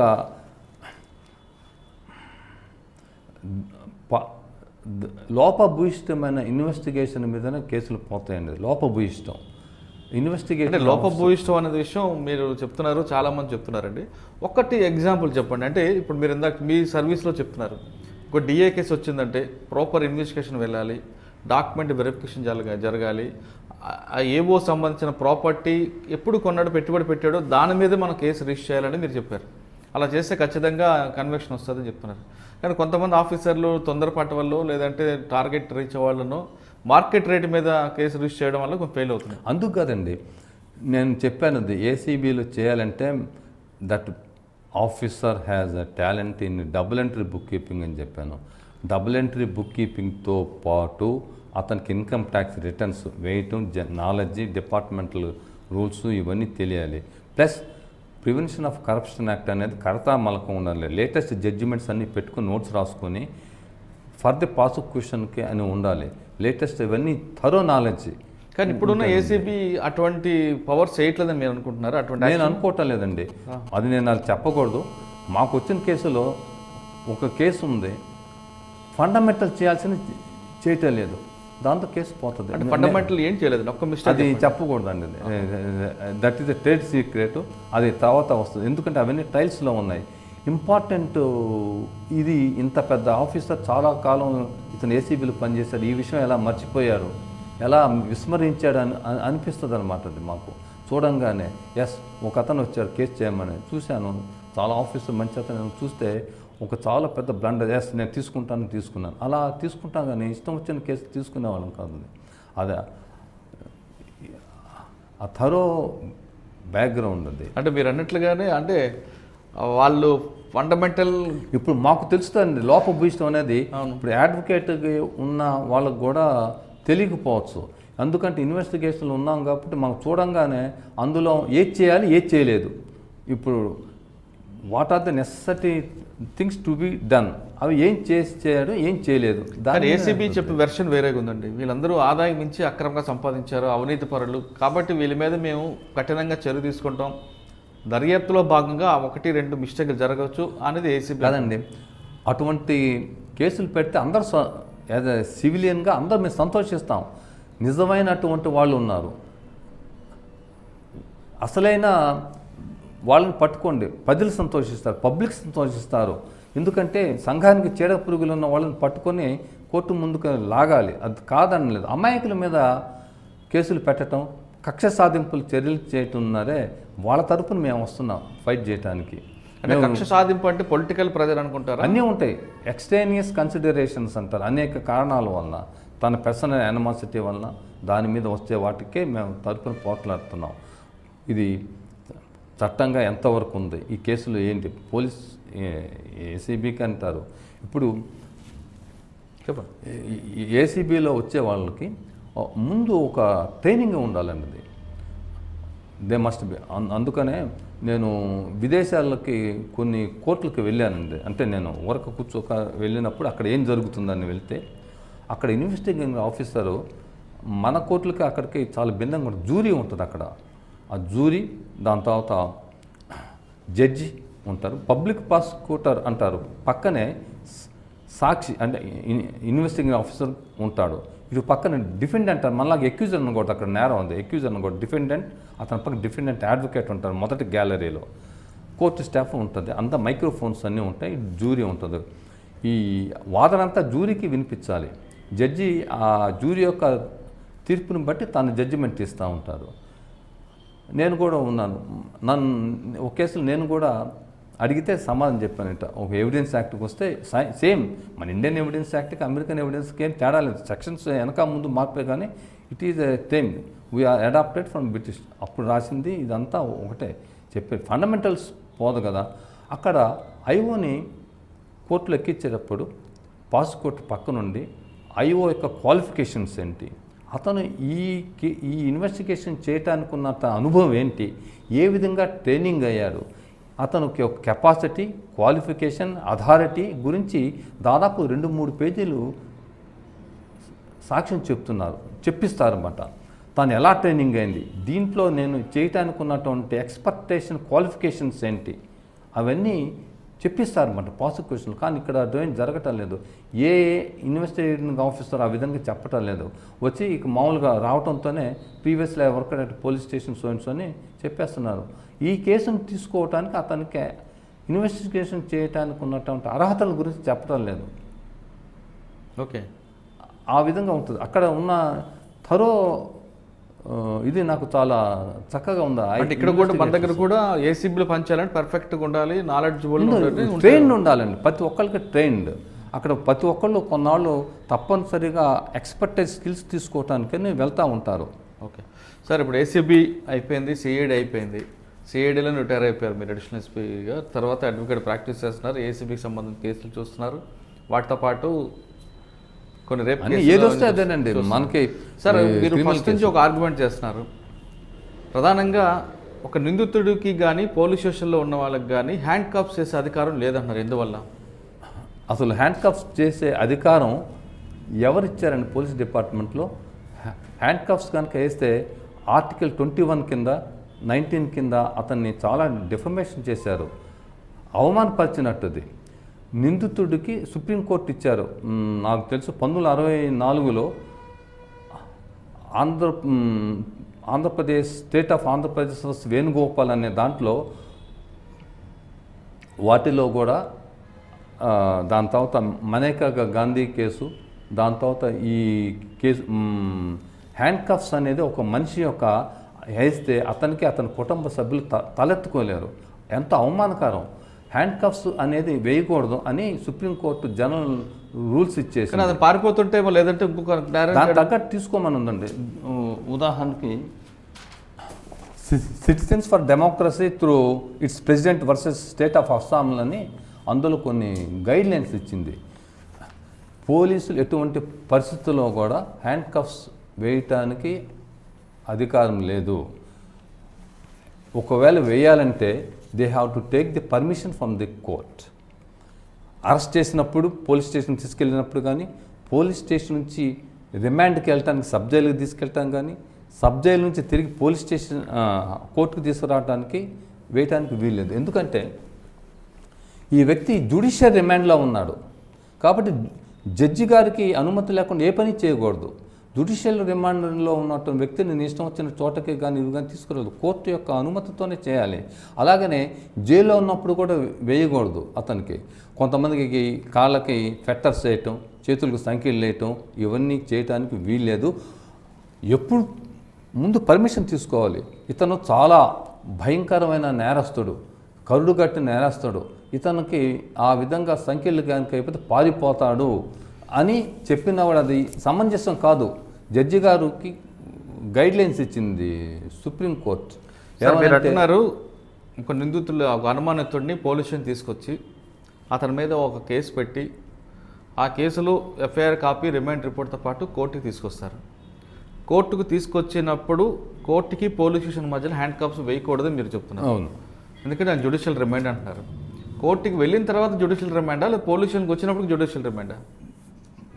కోర్టుకు వచ్చిన తర్వాత నుంచి సబ్ జైలుకి వెళ్ళేదా జ్యుడిషియల్ రిమాండ్ అంటారు. కానీ పోలీస్ స్టేషన్ వేయకూడదు. అది పోలీస్ స్టేషన్ నుంచి ఇక్కడికి కోర్టుకు వచ్చినప్పుడు జడ్జి గారు అడగాలి, మీకు హ్యాండ్ కఫ్స్ అడిగారా, ఏమైనా ఇబ్బంది పెట్టని అడుగుతారు. వారు చెప్పాలి. ఒకవేళ వేస్తే ఆ నిందితుడు తరపున అతను కానీ అతని అడ్వకేట్ కానీ కోర్టు వాళ్ళు నోటీస్కి తీసుకురావాలి. కోర్టు వారి నోటీస్కి తీసుకొస్తుంది. అందాక పోలీస్ మాన్యువల్లో కూడా ఉందన్నది నిందితుడికి హ్యాండ్ కఫ్స్ వేయకూడదు. పోలీస్ మాన్యువల్లోనే ఉంది. సార్ పోలీస్ మాన్యువల్ ఉంది, కోర్టు అబ్జెక్షన్ చేస్తుంది, కోర్టు అనుమతి తీసుకోవాలి మీరు చెప్తున్నారు. కానీ పోలీస్ స్టేషన్లోనే హ్యాండ్ కప్స్ వేలాడుతుంటాయి. వేలాడితే వేయకూడదు. ఉండొచ్చు, ఉన్నంత మాత్రాన ఓకే ఉండొచ్చు. కానీ పోలీస్ స్టేషన్ నుంచి కోర్టుకు తీసుకొచ్చిన ఈ మధ్య సమయంలో ఆ అనుమానితుడు పోలీసుల మీద తిరగబడచ్చు, లేదా ఆయన సమక్షం నుంచి పారిపోవచ్చు, లేదా మరొక ఘోరం లేదంటే ఎవరైతే అతని మీద కంప్లైంట్ ఇచ్చారో అతని మీద తిరిగి దాడి చేయొచ్చు. మరి ఈ సమయంలో అతను నిర్బంధించడానికి ఒక కానిస్టేబుల్కు చేత కానప్పుడు లేదా కానిస్టేబుల్ కానప్పుడు మరి హ్యాండ్ కప్స్ అనేది ఇంపార్టెంట్ కదా. మనిషిని బట్టి ఆ మనిషి యొక్క వృత్తి దానికి తగ్గట్టు బందోబస్తు కల్పించుకొని వెళ్ళాలి. ఇప్పుడు రిమాండ్లో ఉన్న వాళ్ళకి ఇది ఇచ్చిందనమాట. ఇలా హ్యాండ్ కప్స్ వేసి మీరు అన్నది కోర్టుకి వచ్చిన తర్వాత కోర్టులో హ్యాండ్ కప్స్ వేయకూడదు. నెంబర్ 1 కోర్టులో వేయలేదు, బయటికి మళ్ళీ బయటకు తీసుకువెళ్ళి జడ్జి మన కోర్టు నుండి జైలుకి వెళ్ళేటప్పుడు మధ్యలో కూడా వేయకూడదు అని మీరు, ఎందుకంటే జ్యుడిషియల్ రిమాండ్ ఉన్నాడు కాబట్టి వేయకూడదు అంటున్నారు. Okay, judicial remand even conviction పడ్డా కూడా అతన్ని మళ్ళీ ఇంకేదో కేసులో కోర్టుకు తీసుకొచ్చినప్పుడు కూడా వేయకూడదు. కరెక్టే సార్. కానీ పోలీస్ స్టేషన్ నుంచి కోర్టుకు తీసుకొచ్చే మధ్యలో ఆ నిందితుడి యొక్క నేర స్వభావం తీవ్రత ఉండొచ్చు, లేదా పోలీసులకి అనుకూల అతనికి ఇచ్చే బందోబస్తు తగ్గట్టు పోలీసుకి మనుషులు మ్యాన్ పవర్తో ఉండకపోవచ్చు, లేదా అతని మీద ఎవరి మీద కంప్లైంట్ ఇచ్చాడో కంప్లైంట్ మీద తిరిగి అతను దాడి చేసే అవకాశం ఉండొచ్చు, లేదా అతను పారిపోయే అవకాశం కూడా ఉంది. మరి ఈ సమయంలో పోలీసులకి నిర్బంధించాలంటే ఆ వ్యక్తిని హ్యాండ్ కప్స్ అనేది ఇంపార్టెంట్ అంటారు వాళ్ళు. ఇప్పుడు మనిషిని బట్టి ఇప్పుడు పోలీసులు ఎవరికి వేస్తున్నారు, ఒక పెద్ద ఒక సోషల్ స్టాటస్ ఉన్న అతనికి వేయట్లేదు, మామూలు సామాన్య బీద ప్రజాకానికి మధ్యంతర వాళ్ళకే వేస్తున్నారు. మీరు చూడండి, ఇది ఫెటర్స్ కనుక ఇది వేయాలి అంటే ఆ వ్యక్తి యొక్క స్వాతంత్ర్యాన్ని హరించినట్టుది. డిఫర్మేషన్. అంటే మీరు అన్నట్లుగా దానికి తగ్గట్టు బందోబస్తు తీసుకో. హ్యాండ్ కప్స్ అనేది పెద్దవాళ్ళకి వేయట్లేదు, కింద వాళ్ళకి ఎందుకు వేస్తున్నారంటే మీరు అంటున్నారు. అదే కాకుండా మీరు వేసేటప్పుడు దానికి కావాల్సినట్టు ప్రికాషనరీ మెజర్ తీసుకోవాలి. నువ్వు తీసుకోరండి. అది వేయటం, అవమానించటం, రోడ్ల మీద బేడీలు వేసుకొని పెరేడ్ చేయటం, అటువంటి పెరేడ్ చేసినటువంటి వాళ్ళకు కూడా తర్వాత కేసుల్లో కూడా చాలా చోట్ల శిక్షలు పడ్డాయి. దాని తర్వాత సుప్రీంకోర్టు ఇచ్చింది. అటువంటి జరిగితే ఇండియన్ పీనల్ కోడ్లో సెక్షన్ 220 కింద కేసు వేయండి, దానికి 7 సంవత్సరాల జైలు శిక్ష ఉంది.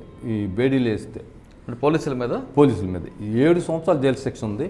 దాని తర్వాత యూనిట్ ఆఫీసర్స్కి వాళ్ళకి కూడా డ్యామేజెస్ కింద కూడా. పోలీస్ స్టేషన్లో హ్యాండ్ కప్స్తో కనిపిస్తుంటే కోర్టు ముందు కూడా హ్యాండ్ కప్స్ మనుషులు తీసుకొస్తారు కదా, అది ఎవరు అడగటలేదు.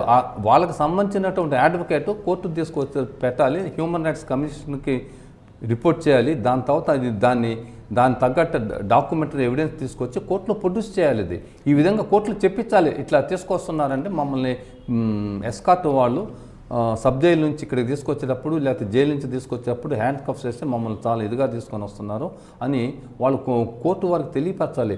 ఈ ఒక్క కేసే కాదు, చాలా వాటిల్లో కూడా మనకి సుప్రీంకోర్టు ఇచ్చి దాని హ్యూమన్ రైట్స్ని ఏ విధంగా ఉల్లంఘిస్తున్నారు అనుకొని నంబర్ ఆఫ్ జడ్జిమెంట్స్ ఉన్నాయండి దీని మీద. సార్ మీరు కోర్టులో మీరు డ్యూటీలో ఉన్నప్పుడు అంటే ఎస్ఐగా చేశారు, సిఏగా చేశారు, డిఎస్పీగా చేశారు, అప్పుడు ఎవరినైనా అరెస్ట్ చేసినప్పుడు హ్యాండ్ కప్స్ లేకుండా తీసుకొచ్చారా? మేమంతా హ్యాండ్ కప్స్ ఉండేది కాదు, తీసుకొచ్చి. ఎందుకంటే మీరు ఆల్రెడీ గుంటూరు, తాడేపల్లి పనిచేస్తున్నప్పుడు రౌడిజం ఎక్కువ ఉండేది అక్కడ. ఇప్పుడు మేము ఏసీబీలో పనిచేస్తాం, మా టైంలో అరెస్టులు ఉండేవి కాదండి. అది ఏసీబీలో హ్యాండ్ కప్స్ అయ్యారు. మీరు అంటూ లా అండ్ ఆర్డర్లో పనిచేశారు. మీరు ఆల్రెడీ ఎస్ఐగా చేశారు, నెల్లూరు కావాలి చేశారు అంటున్నారు, గుంటూరు చేశారు, తాడేపల్లి లాంటి పక్క రౌడీజం ఉన్న ఏరియా కూడా చేశారు. అక్కడ ఎవరినైనా అరెస్ట్ చేసినప్పుడు మీరు హ్యాండ్ కప్స్ వేశారా? హ్యాండ్స్ కప్ వేయకుండా వాడిని మరిపించుకొచ్చారా? మేము అప్పుడు ఎవరికి వేయలేదండి. అది వేయకుండా మా యొక్క అథారిటీ మీదనే తీసుకొచ్చేవాళ్ళం పోలీస్ స్టేషన్కి, అక్కడ నుంచి అక్కడ పంపించేసేవాళ్ళం. ఆ తర్వాత ఎస్కార్ట్ మీద అతనికి మనిషిని బట్టి దాని తగ్గటువంటి బందోబస్తు ఇచ్చి ఎస్కార్ట్ ఇచ్చి పంపించేవాళ్ళం. అది కోర్టులో కూడా ఉండేది. మేము మా టైంలో వెనకటి రోజుల్లో ఉన్న వరకు చక్కగా న్యాయపరంగా చట్టరీత్యా చేసేవాళ్ళం అన్నది. ఓకే, ఇక మనం హ్యాండ్స్ కప్ విషయాన్ని పక్కన పెడితే రౌడీ షీట్స్. రౌడీ షీట్ ఒక వ్యక్తి మీద తెరవాలంటే పోలీసులకి ఎలాంటి అధికారాలు ఉండాలి? ఎటువంటి అధికారం లేదండి అది. కానీ 1-2 కేసులు ఉంటే, కన్విక్షన్ వచ్చిన కేసులు ఉంటే రౌడీ షీట్ తెరవచ్చాడు కదండి. పోలీస్ మ్యాన్లో పోలీస్కి ఇప్పుడున్న కొత్త మాన్యువల్ ప్రకారం 595 ఆర్డర్ నుంచి దాదాపు 603 వరకు ఈ రౌడీ షీట్స్, దాంట్లో హిస్టరీ షీట్స్, దాని గురించి 608 దాకా ఉంది ఆర్డర్స్ ప్రకారం. ఇదంతా ఉంది పోలీస్ మాన్యువల్లో. ఎవరికి హిస్టరీ షీటు, కేడీ షీట్ అని ఇప్పుడు పోలీసుల్లో ర్యాంక్స్ ఎలా ఉంటాయో హిస్టరీ షీటెడ్ పర్సన్స్ కూడా అలా ఉంటాయి.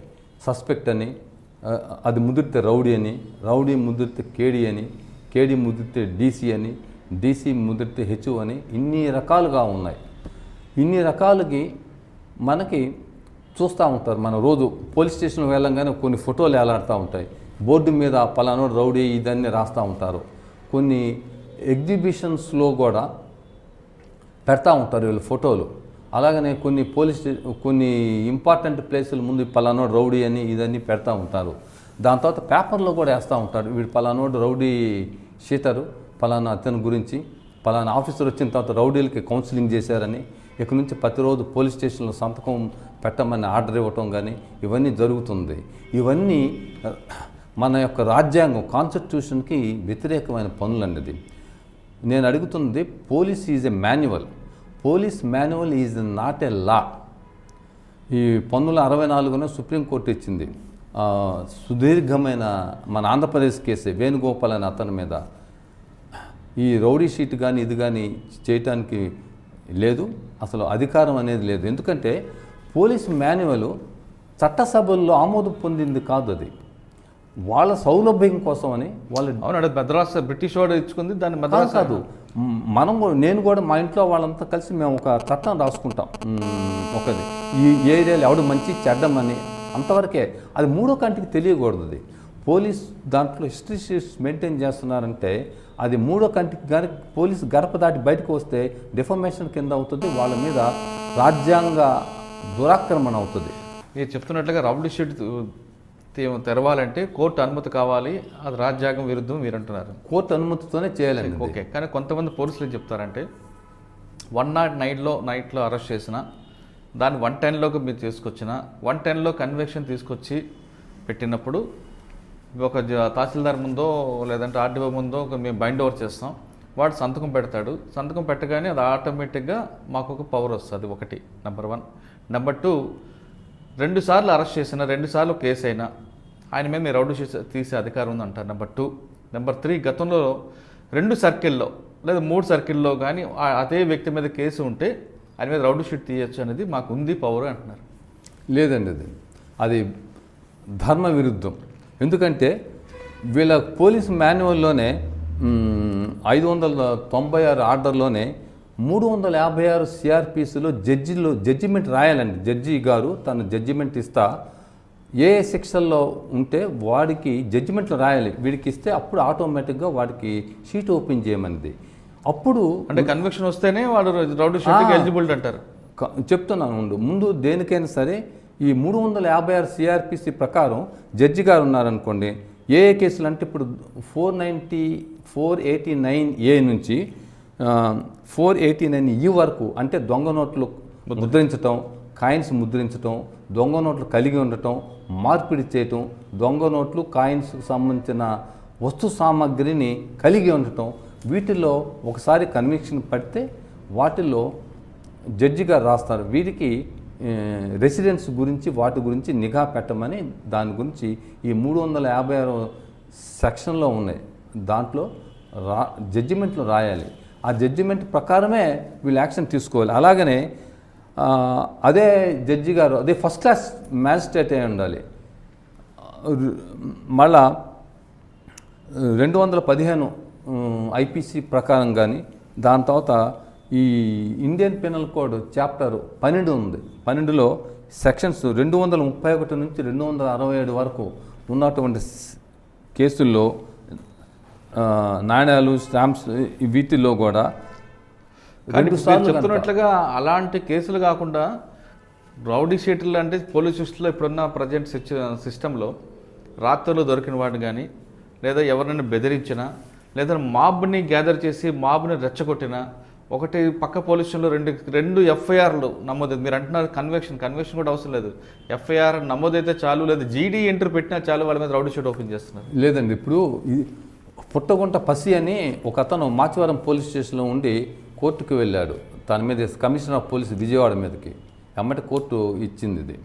అలాగనే సుంకర సత్యనారాయణ అనే అతను కూడా గుడివాడ పోలీస్ స్టేషన్ వేస్తే హైకోర్టు అతనికి 1000 రూపాయలు అంటే పోలీసు వారికి జరిమానా కూడా వేసింది, కోర్టు ఖర్చులు కట్టమన్నది.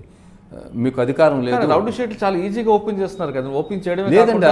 ఎలక్షన్లు వచ్చినా ఏదొచ్చినా వాళ్ళు బైండ్ ఓవర్ చేయిస్తున్నారు కదా. లేదు, రౌడీ షీట్ ఓపెన్ చేయాలంటే కోర్టు అనుమతి కావాలి. ఇప్పుడు పోలీసు వారు ఏం చేస్తున్నారు, నేను అదే మొదట్లో చెప్పాను, దేని చేస్తున్నారు, వాళ్ళ యొక్క పోలీస్ మాన్యువల్ ప్రకారం చేస్తారు. పోలీస్ మాన్యువల్ ఎన్ని రాసుకుంటారు, అది ఈజ్ నాట్ ఎ లా ఎప్పుడు అవుతుంది? పోలీసు మాన్యువల్ కనుక చట్టసభలో ఆమోద ముద్ర పడితే దాని ప్రకారం చేయాలి. అదే సుప్రీంకోర్టు కూడా చెప్పేది, అది ఇట్ ఈజ్ వైలేషన్. కాబట్టి మీకు చదివి వినిపిస్తాను. ఒకటే దాని తర్వాత ఇలా నేను ఒకటే క్వశ్చన్ అడుగుతానండి. మీరు అన్నట్లుగా కోర్టులో కన్విక్షన్ వచ్చిన వాళ్ళు మాత్రమే రౌడీ షీట్కి ఎలిజిబిలిటీ అంటారు, అదే అంతే కదండి? కోర్టులో కన్విక్షన్ రావాలి. కోర్టులో 356 సిఆర్పిసిలో జడ్జిమెంట్లో రాయాలి అది. కానీ ఇప్పుడు నేను అంటుంది అదేనండి, 110లో కూడా కన్విక్షన్ తీసుకొని లేదంటే ఆ కన్ఫెషన్ మీద వాళ్ళ మీద కూడా రౌడీ షీట్ ఓపెన్ చేస్తున్నారు. రౌడీ షీట్ ఓపెన్ చేయాలంటే అందులో రాయాలి అది ఇట్లా ఉన్నాడు అని మీ అంతటి మీరు చేసుకోవటం కాదు అది. అటు అనుకోండి ప్రతి ఒక్కరి మీద 110 ఎవరి మీద పెట్టచ్చు, తీసుకొచ్చి ఇష్టం లేని వాళ్ళ మీద పెట్టి తీసుకొస్తారు. రాజ్యాంగ విరుద్ధం అండి. ఇటువంటివన్నీ జరిగిన మీద మనకి చాలా ఉన్నాయన్నమాట. ఇది ఇప్పుడు మీరు చెప్తున్నట్లుగా ఇది పోలీస్ స్టేషన్లకి పోలీసుల అధికారులకి రౌడీ షీట్ ఓపెన్ చేసే అధికారం లేదు అని మీరు అంటున్నారు. పోలీస్ స్టేషన్లో ఉన్న బోర్డులు పెట్టి రౌడీ షీట్స్ అని బోర్డు కూడా పెడుతున్నారు. అయితే ఒకవేళ ఎవరైనా రౌడీ షీట్ ఓపెన్ చేస్తే కోర్టు అనుమతి తీసుకోవాలి, ఉంటేనే రౌడీ షీట్ ఓపెన్ చేయాలి. మీరు చాలా స్పష్టంగా లా ఏమని చెప్తున్నారు. ఇకపై ఎవరైనా తమ పేరు రౌడీ షీట్లుగా బోర్డులో కానీ రౌడీ షీట్ ఓపెన్ చేస్తే వాళ్ళు ఎవరు కంప్లైంట్ చేయాలి? వాళ్ళు ఎమ్మటే ఈ కేసు రిజిస్టర్ చేయటం అనేది ఎవరి మీద? హైకోర్టులో రిట్ వేసి మ్యాండమస్ కింద వేసి దాన్ని రద్దు చేయటం, ఆ విధంగా జరిగిందని తీసుకొచ్చేసి వాళ్ళ మీద క్రిమినల్ అండ్ సివిల్గా ప్రొసీడ్ అవ్వటం. దాని తర్వాత ఎందుకంటే ప్రజలకి అంత ధైర్యం అంత ధనం ఉండాలి, అదే చైతన్యం రావాలనేది. ఇప్పుడు ముందే చెప్తాను, పోలీసులో ఉన్న మాన్యువల్లో ఉన్నటువంటి ఆర్డర్స్ అన్నీ నాట్లా, చట్ట ప్రకారం అయితేనే డిపార్ట్మెంటల్ ఇన్స్ట్రక్షన్స్ ఆర్ నాట్లా అన్నారు. అందుకనే ఎప్పుడు వస్తుంది ఇందాకన్నా హ్యాబిచువల్ అఫెండర్ అని ఒక వ్యక్తి 5 సంవత్సరాల్లో 3 కేసుల్లో కూడా శిక్ష పడితే అప్పీల్లో కూడా కన్ఫామ్ అయితే అతనికి హ్యాబిచువల్ అఫెండర్గా ఉంటాడని వీరు గవర్నమెంట్కి రాయాలి. పోలీసు వారు గవర్నమెంట్ ఏం చేస్తారు, డిస్ట్రిక్ట్ కలెక్టర్ గారికి ఇస్తారు. కలెక్టర్ గారు దాన్ని ప్రకారం అతను ఓపెన్ చేస్తాడు షీటు. అతను ఓపెన్ చేసి అతన్ని పిలిపించి కౌన్సిలింగ్ చేసి అతని యొక్క వివరాలు కనుక్కొని అడ్రస్ ఇవన్నీ తెలుసుకొని అతని మీద నిఘా ఉంచుతారు. నిఘా ఉంచే పద్ధతి డ్యూటీ పోలీసుది. నిఘా ఉంచటం అంటే అతన్ని పిలిపించటం కాదు, ఒక్క కలెక్టర్ గారికి అధికారం ఉంది. దీని రౌడీ షీట్ ఓపెన్ చేయాలన్నా రౌడీ షీట్ ఎత్తివేయాలన్నా కలెక్టర్ గారికి. కలెక్టర్ కాదు, ఇది హెచ్ఓ అంటారు, habitual offender. Rowdy sheet open చేయడం, రౌడీ షీట్ క్లోజ్ చేయాలనుకుంటే ఎవరికి అధికారం? ఏమంటే రౌడీ షీటర్కి ఇటువంటి అన్ని 2 సంవత్సరాలు అతను నడవడిక కరెక్ట్గా ఉంటే చట్ట ప్రకారంగా రౌడీ షీటు కనుక ఓపెన్ చేస్తే 2 సంవత్సరాల్లో అతను ఎటువంటి నేరస్తుడుగా కాకుండా ఎటువంటి ఈ నేరాలకి పాల్పడక ఉంటే ఆటోమేటిక్గా తీసేయాలి. అది అసలు ముందు రౌడీ షీటు ఓపెన్ చేయడానికి మీకున్న అధికారాలు అడుగుతున్నారు. అది చట్ట ప్రకారం ఎలా ఉంటుంది? ఇది రౌడీ షీట్ ఓపెన్ చేయాలంటే నీకు ఏంటిది? కేడీ షీట్ అన్నది ఇందాక 110, దానికి కేడీ షీట్ ఓపెన్ చేస్తారు. దానికి ఉన్నాయి పద్ధతులు, దానికి గవర్నమెంట్ నోటిఫికేషన్ ఆర్డర్ రావాలి, దాని ప్రకారం చేయాలంటే. అంతేగాని ఎవడో అందుకనే అనేక జడ్జిమెంట్స్ ఉన్నాయి. మీరు మాచివరం పోలీస్ స్టేషన్ మీద వెళ్ళిన సుప్రీం హైకోర్టు ఇచ్చిన ఆర్డర్సు, దాని తర్వాత గుడివాడ పోలీసుల మీద ఇచ్చినవి, దాని తర్వాత మడకచర్ల అనే ఇంకొక పోలీస్ స్టేషన్ చాలా ఉన్నాయి మన ఆంధ్రప్రదేశ్లో, చాలా వాటిలో ఉన్నాయి. నా దగ్గర కూడా చాలామంది హైదరాబాద్ లీగల్ మిత్రులు కూడా తీసుకుని ఇన్ఫర్మేషన్ తీసుకొచ్చి అక్కడ రౌడీ షీట్లన్నీ తీసుకున్నారు. దాంతో కూడా పోలీసు మీద కూడా హైకోర్టు కూడా కామెంట్ చేసింది. ఎందుకంటే ఇది ఒక వ్యక్తిగతంగా స్వేచ్ఛగా సంబంధించటం. ఇప్పుడు పోలీస్ స్టేషన్ రౌడీ షీట్ ఉందని నువ్వు ఎక్కడికి వెళ్ళకూడదు, ప్రతిరోజు వచ్చి స్టేషన్లో సంతకం పెట్టాలనేది చట్టాన్ని వాళ్ళ చేతుల్లో తీసుకోకూడదు.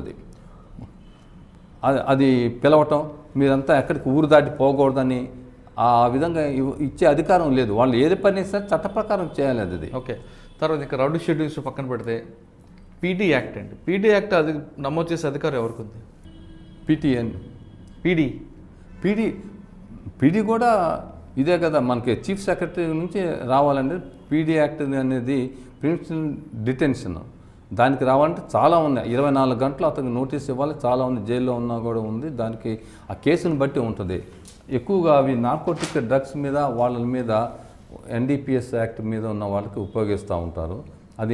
అది కూడా రాజ్యాంగంలో కొన్ని చాలా ఇవి ఉన్నాయి, దాని ప్రకారం నడుచుకొని ఇవ్వాలి. అది ఓకే సార్, ఫైనల్గా ఆ క్వశ్చన్ అండి, డిపార్ట్మెంట్లోకి వచ్చి అంటే మీరు చదువుకుంది లా, కానీ డిపార్ట్మెంట్లోకి వచ్చారు, తర్వాత తిరిగి మీరు లా చేస్తున్నారు.